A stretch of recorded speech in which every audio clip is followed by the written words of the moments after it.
Okay, now in working to refine my sketch, I have a lot more space here on this page to play with, and this is why I love doing this digitally, though you're not required to. As I kind of refine it on this side,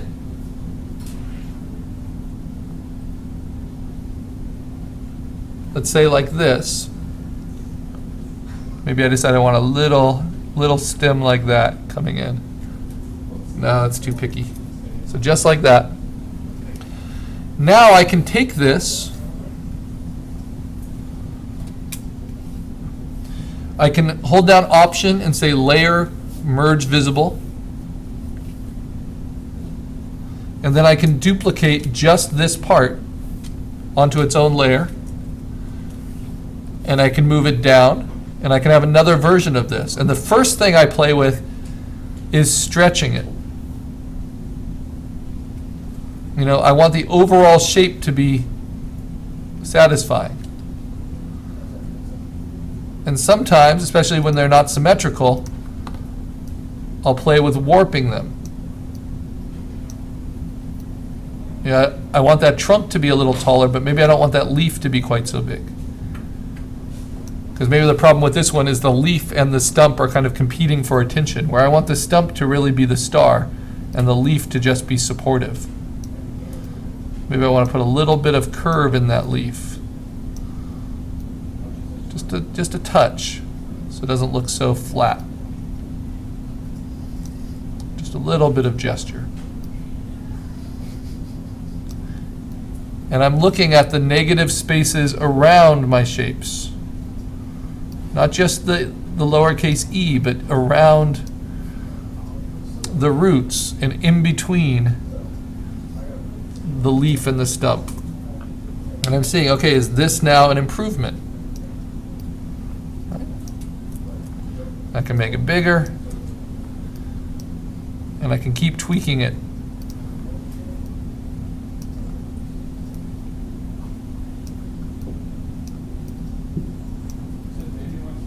Just with these little tools. Yeah, and now I just like the feeling of this a little bit more than that.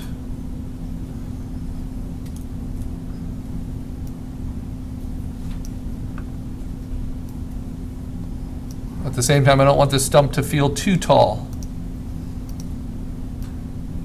And you can try to distort and skew as well.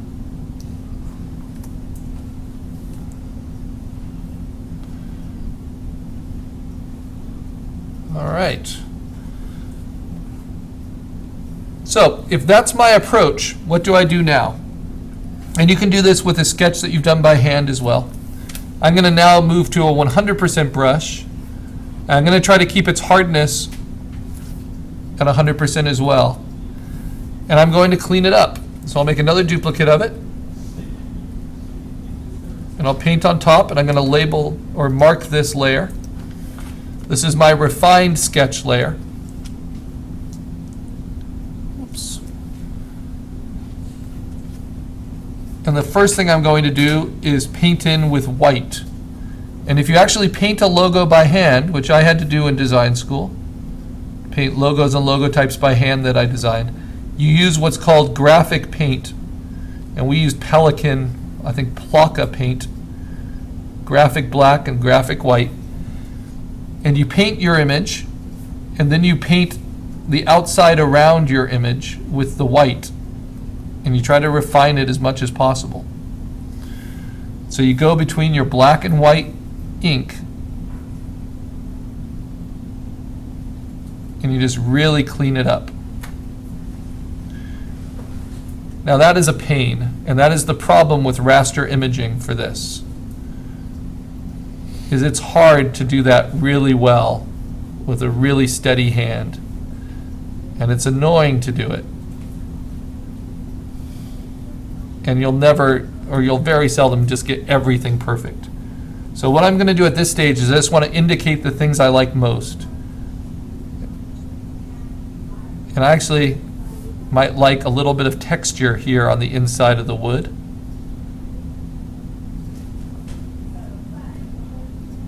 Play with that. because I'm not going for a really slick or fluid logo. I'm looking for one that's a little bit funkier, more like a tattoo designed. So I'm going to embrace those bumps a little bit. Even bring them out.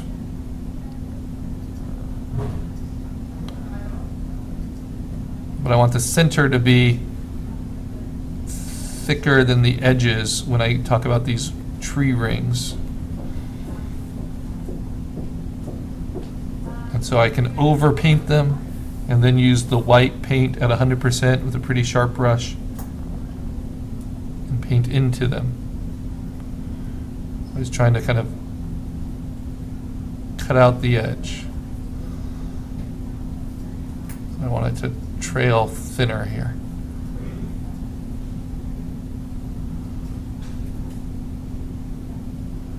As fluid as possible. Nope, too much. Well, and I also squint a lot to kind of see the shape.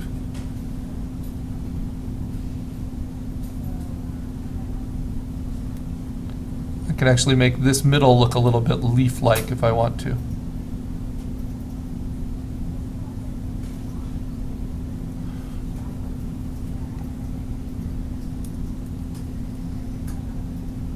Yeah, I like it flatter. So overpaint and then refine the edge.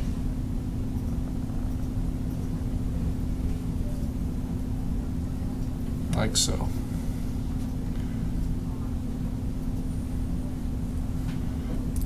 Let's see, I kind of like that bumpiness to the outside too. A little jog up there. Pretty thick here.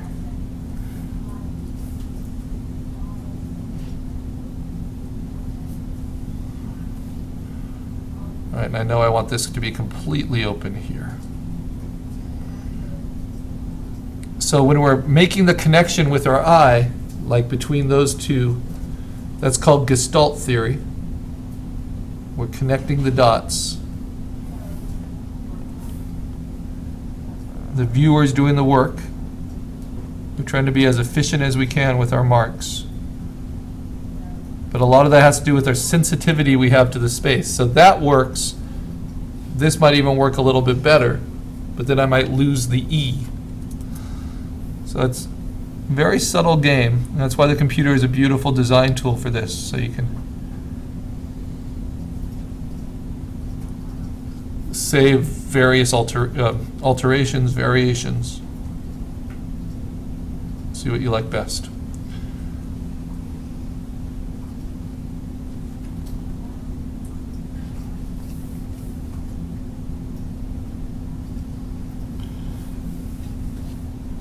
All right.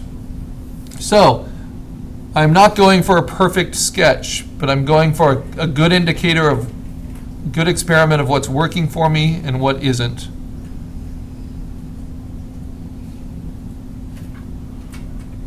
What I want to use and what I don't.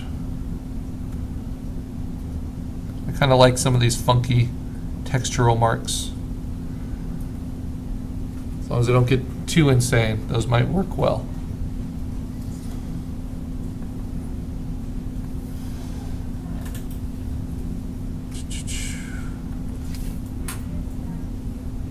Now, a lot of clever designers will try to do too much. They'll try to put like the whole word of earth in the wood grain of the log or something, and then that would just get too busy and it wouldn't read very well. I can quickly see if vertical bands would make this more interesting or less interesting.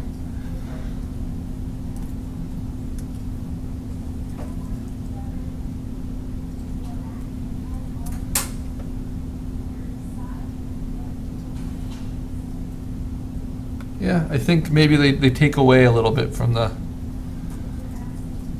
intentions. So at most maybe one, maybe like that. All right, I could keep playing on variations all day, but this is now what I wanted to show you. So once I have a sketch that I'm fond of, let's go ahead and save that. These are my sketches. I'll turn this in. But now I want to take that alone, turn off everything else, and I want to erase out the white, all the white. So I'm going to uncheck contiguous, use the magic wand at the 32% sample. And actually, even before I do that, I can go to Image, Adjustment, Levels. I've combined this all into one layer. I can brighten the whites. So all those little gray marks become white. I can darken the darks.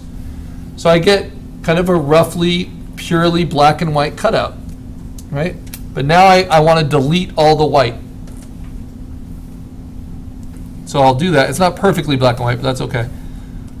Select the white, hit delete, and then the format I'm going to save it as, I might even make it a little bigger.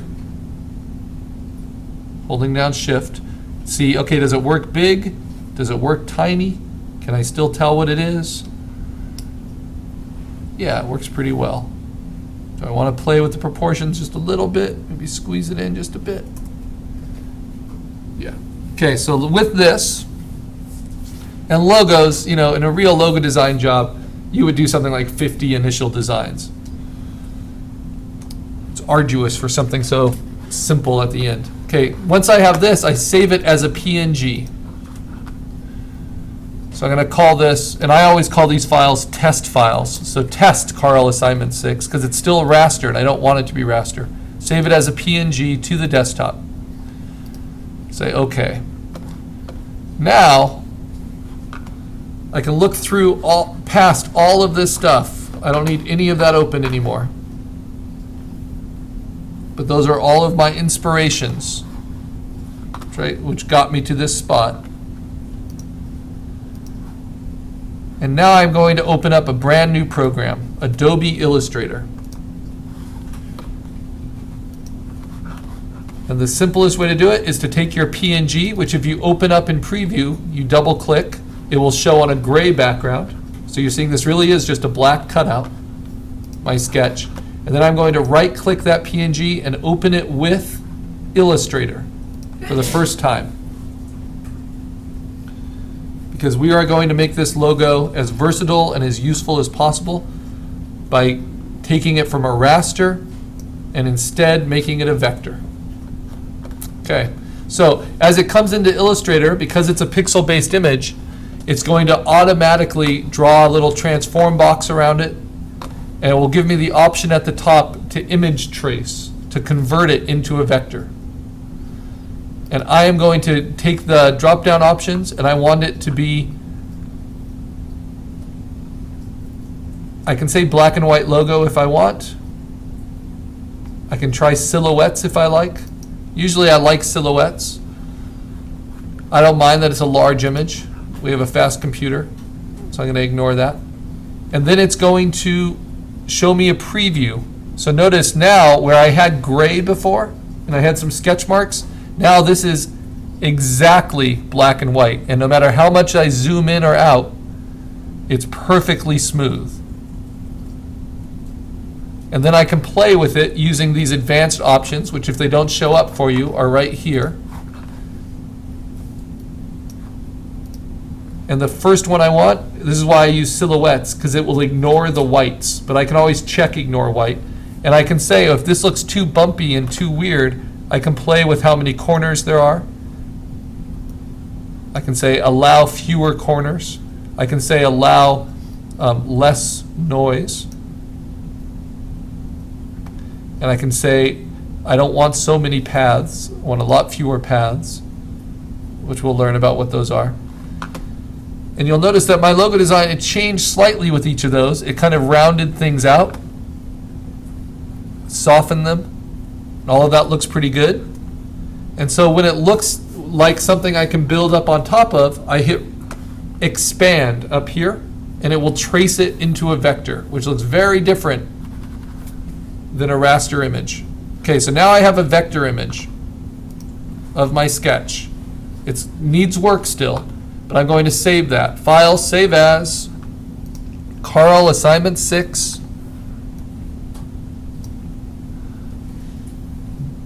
BW, which means black on white,